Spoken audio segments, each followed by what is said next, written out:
As a home canner, I really do find this steam canner the easiest way of doing canning at home. Of course, just for those high acid foods though, but yeah, if you're looking to get into preservation, this is a great place to start.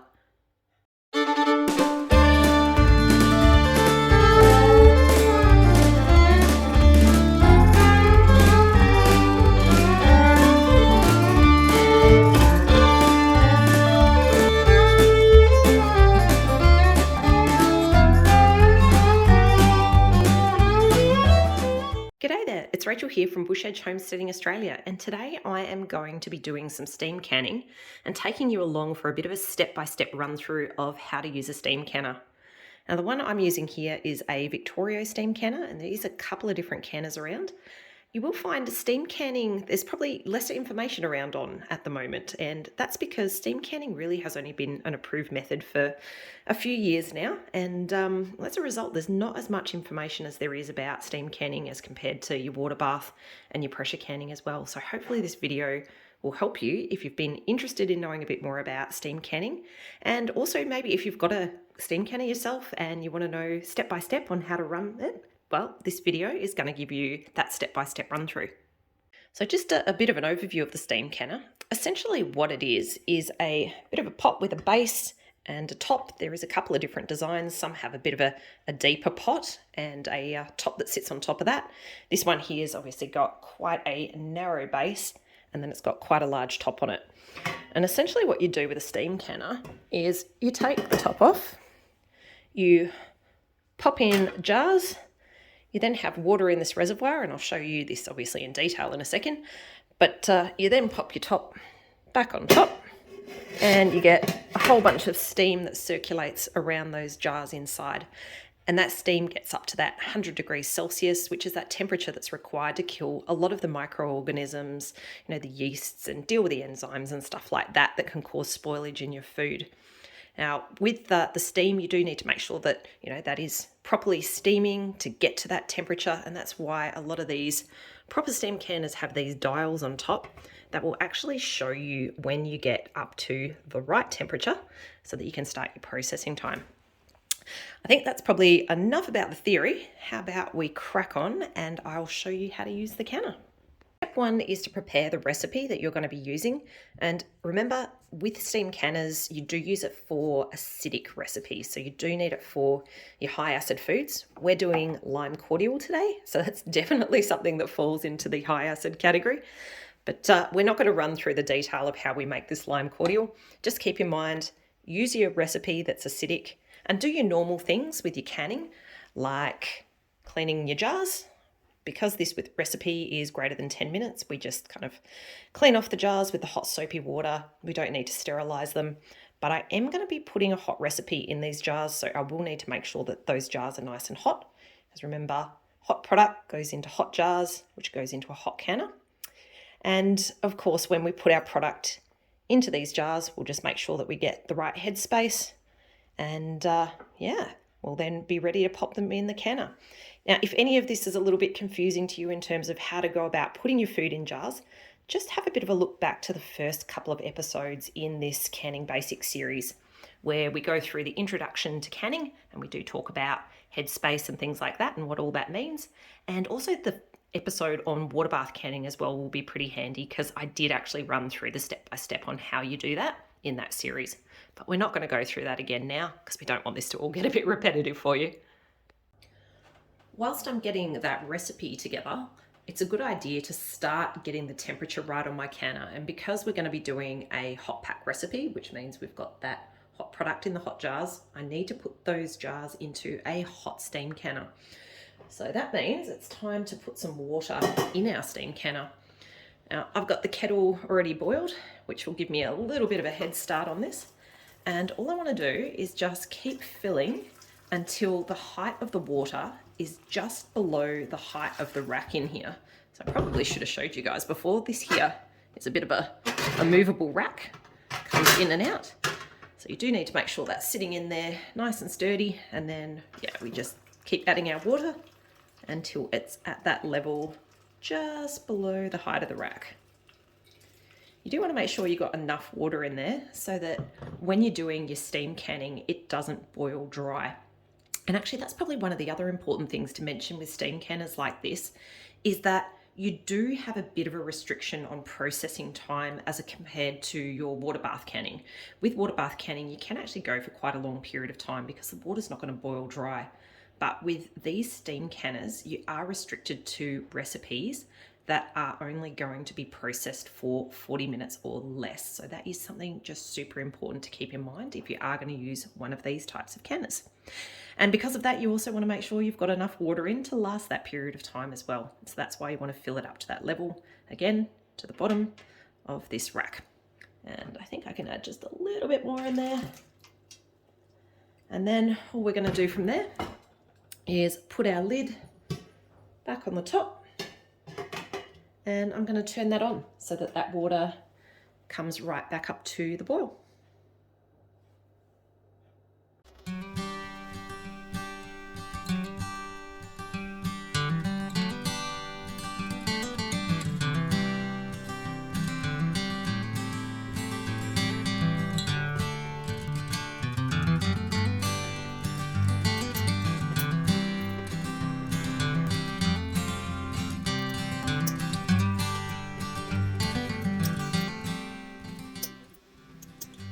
Now, whilst I've been jarring up this recipe, over here, the steam canner has been boiling away to make sure that I've got nice hot water in this reservoir.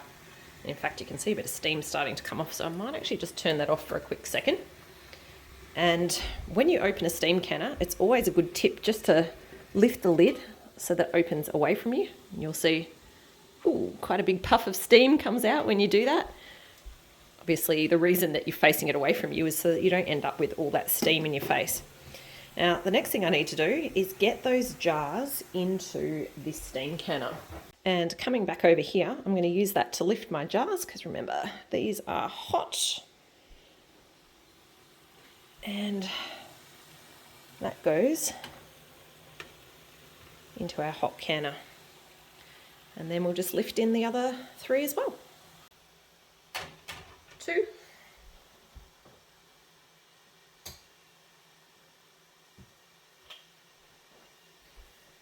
3.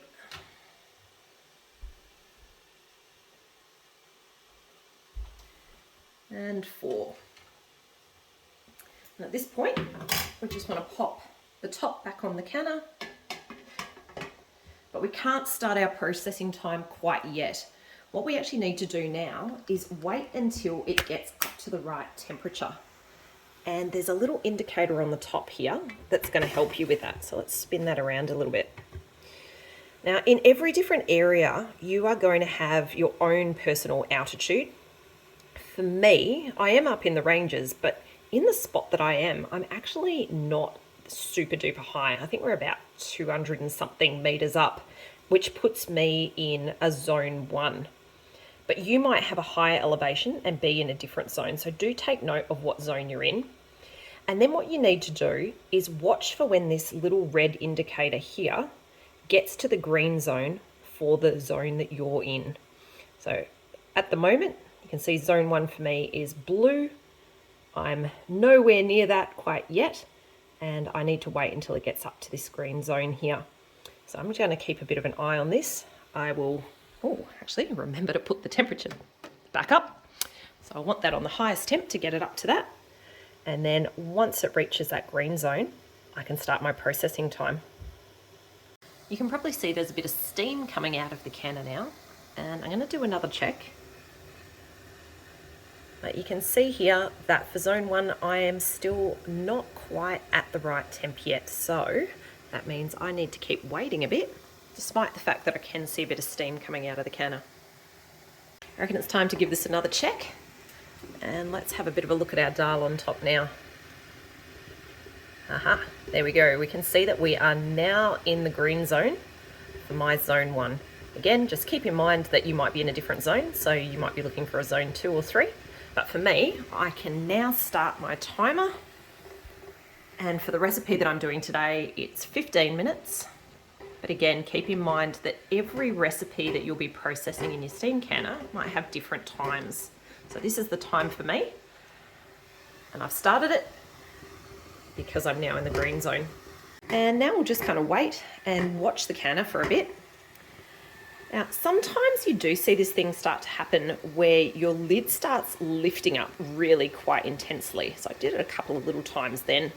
That's not the end of the world if you see that. But if it starts lifting up and down a lot, it means that your temperature is actually too high. And if you start to see that, that's where you'll want to turn your temperature down a little bit. Now, at the moment, I'm not getting too much, but it is kind of on the edge of me backing it up a little bit. You obviously don't want this going too full force with your heat and the steam, because that's when you start to run the risk of your steam canner boiling dry, because you'll have that loss of water happening a lot quicker than it needs to. That's the timer, and I have been keeping a bit of an eye on it, and I know this has remained in the green zone the whole time. I probably should have mentioned to you guys before, if for any reason you do lose heat during your processing and the indicator moves out of the green zone, then you do need to start your processing time again. All right, let's turn off this timer. But at this stage, I don't want to disturb my steam canner at all. Actually, let me turn this off as well, so that's not quite so noisy with the vent. So you don't want to disturb this at all at this stage. You want to leave it for another 5 minutes. So I'm actually going to set my timer again for another 5 minutes, which is kind of a bit of a cool down time for your steam canner. That 5 minutes is important. It's actually part of your processing time. So don't try and jump the gun and take the lid off a bit early. You do want to leave that lid on. You do want to leave it alone and just have some patience for the next 5 minutes. And there's our 5 minute cool down timer. And that means I can now take the lid off the canner. Again, make sure you face it away from yourself, because there goes that steam. Remember, this thing is super duper hot at this stage still, even though you've done your cool down time. And there are our processed bottles of our lime juice. And of course, this would be your processed jars or bottles of whatever it is that you're canning. Now let's pull these out, because at this stage you can actually pull them out of your canner. Now when you pull them out, the jar lifter is super handy, because these are so hot at this stage. That means you're also going to want to think about what you're going to place them on, because if you put your hot jars on a cold surface, you could potentially break them. Get the thermal shock of the cold glass on of the hot glass on a cold surface, and that can cause breakage. The other thing is, again, these are really hot, and that means that they could scald any surfaces that you put them on. So that's why I quite like these wooden boards that I'm putting them on here. If you don't have one of these jar lifting doohickeys, that's not the end of the world.